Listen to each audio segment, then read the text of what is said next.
aujourd'hui, on va vous présenter la maquette d'aquaponie. Ici, nous avons des truites, nous avons différents capteurs. Nous avons le capteur de température, de pH, et là, nous avons le bulleur qui transmet du dioxygène. Nous avons la partie biofiltre avec des billes d'argile, des bactéries et des plantes. Tous les déchets que les poissons vont rejeter vont venir vers les billes d'argile. Et après le filtrage, les plantes en fait, elles vont se régénérer avec les billes d'argile. Alors, ici, on va expliquer les volcans par subduction. Déjà, ce sont des volcans qui sont aux limites des plaques tectoniques. En fait, les plaques tectoniques sont comme des pièces de puzzle. Elles bougent tout le temps. Elles peuvent se rencontrer ou s'éloigner. Je vais placer la fosse océanique ici. La plaque océanique va amener de l'eau sous la plaque continentale, alors que d'un moment, il n'y en a pas. Je vais reproduire un tsunami. Et c'est fini.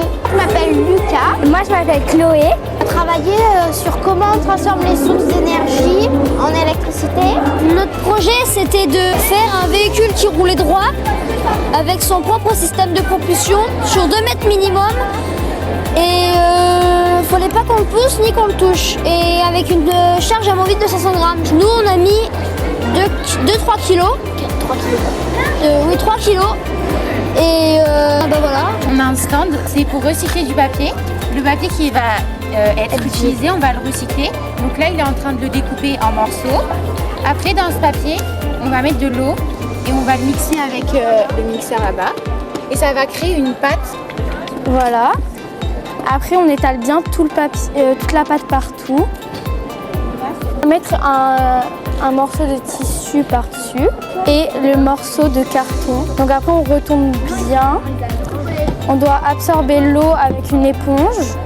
Et après, on passe le rouleau pour bien sortir toute l'eau et aplatir la feuille. Et on a notre feuille de papier qu'on va laisser sécher et qui va donner ce papier après. On a fait des planètes, tout ça. Et la dernière fois, on a découpé. C'est la lune. Et ça, c'est le soleil.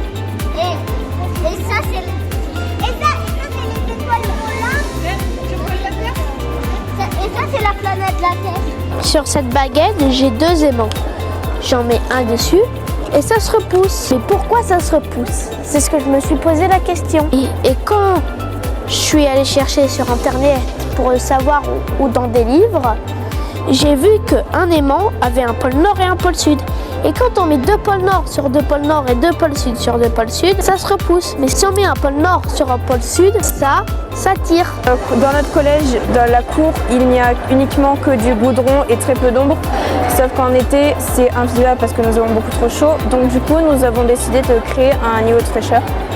Pour ça, on a fait plusieurs hypothèses, comme par exemple avoir de l'ombre. On a fait des expériences pour montrer qu'au final, oui, effectivement, il fallait de l'ombre. Nous avons pensé aussi à une ventilation. Nous avons fait des tests qui montrent que la ventilation seule ne suffit pas. Alors du coup, nous avons rajouté une brumisation et à ce moment-là, nous avons vu que ça marchait.